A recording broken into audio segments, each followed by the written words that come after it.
Vale, ¿qué significa de verdad vivir en un planeta que ya es 1,1 grados más cálido? Ojo, porque ya no es una pregunta sobre el futuro, ¿eh?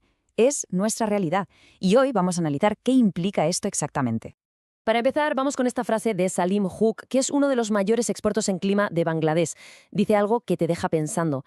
El cambio climático es peor de lo que pensábamos. Y esta idea, de verdad, es clave. ¿Por qué? Pues porque la realidad ya ha superado con creces las predicciones que hacíamos hace apenas unas décadas.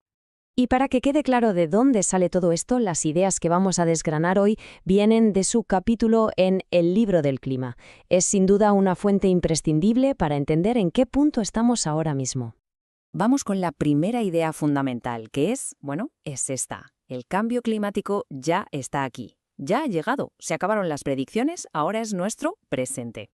Fijaos que, según Hook, hasta podemos ponerle una fecha a este antes y después. Durante décadas, el cambio climático era como un problema del futuro, ¿verdad? Algo que ya llegaría. Pues bien, desde el 9 de agosto de 2021, oficialmente, ya estamos viviendo dentro de él. Y a ver, ¿por qué justo esa fecha? Pues porque fue el día en que el IPCC, que es el panel de científicos sobre el clima más importante del mundo, dejó a un lado su lenguaje supercauto de siempre. Por primera vez, dijeron que la influencia humana en el calentamiento era innegable. Y con esa palabra se acabó la discusión. Punto. Aquí está la cifra clave de todo esto. 1,1 grados. Este es el umbral que ya hemos cruzado. No es una meta futura que haya que evitar, no. Es el calentamiento que ya está aquí y que es el responsable de las olas de calor récord y las inundaciones devastadoras que vemos por todo el planeta. Claro, vivir en este mundo que ya es 1,1 grados más cálido significa que hemos entrado en una fase completamente nueva, una que tiene su propio lenguaje, la era de las pérdidas y daños. Y es súper importante que entendamos la diferencia, ¿eh? Los daños son cosas que se pueden reparar. Una casa, un puente, una cosecha. Con recursos se pueden reconstruir. Pero las pérdidas, eso es irreversible. Una vida humana, una especie que se extingue, un glaciar que desaparece para siempre, eso simplemente no se puede recuperar con dinero. Pero ojo, porque este término, pérdidas y daños, no es solo algo técnico. En realidad esconde un conflicto político global muy profundo. A ver, en las negociaciones sobre el clima, pérdidas y daños es el término diplomático, el que suena bien. Se usa para no tener que decir otras dos palabras que son mucho más incómodas: responsabilidad y compensación. Porque claro, si los países que más han contaminado en la historia admiten que son responsables, pues tendrían que compensar con dinero a los más afectados. Y esa es la línea roja que muchos no están dispuestos a cruzar. Y toda esta tensión diplomática es en el fondo el reflejo de una injusticia que es fundamental. A nivel global, la gente más rica es la que más contamina, pero son las comunidades más pobres las que se llevan la peor parte. Esto pasa dentro de un mismo país. Solo hay que pensar en las comunidades afroamericanas de Nueva Orleans con el huracán Katrina.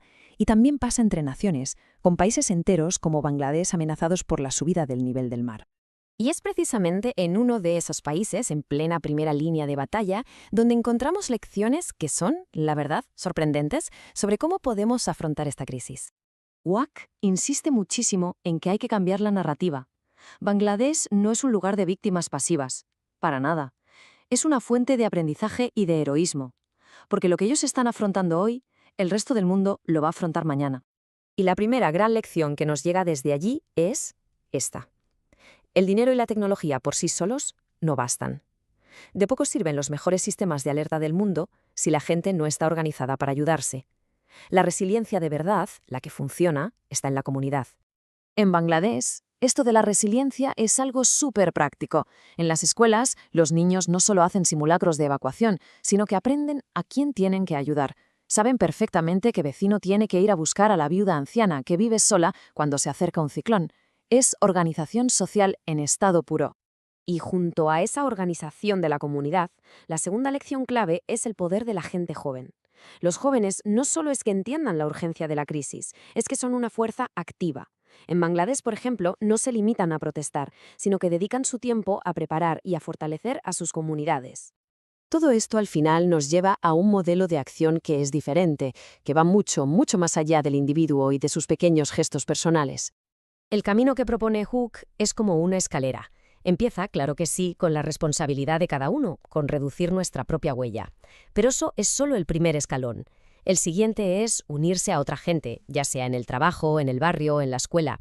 Y el último paso, que es el más importante, es organizarse para presionar a nivel político y exigir cambios reales a quienes mandan. La clave, al final, es la acción colectiva. Y todo este análisis nos deja con una pregunta final, para darle vueltas. Si la verdadera fortaleza frente a la crisis climática no es individual, sino colectiva, como nos enseña la experiencia de Bangladesh, ¿qué pasos se pueden dar para fortalecer los lazos en nuestras propias comunidades? Quizá ahí, en esa pregunta esté la respuesta.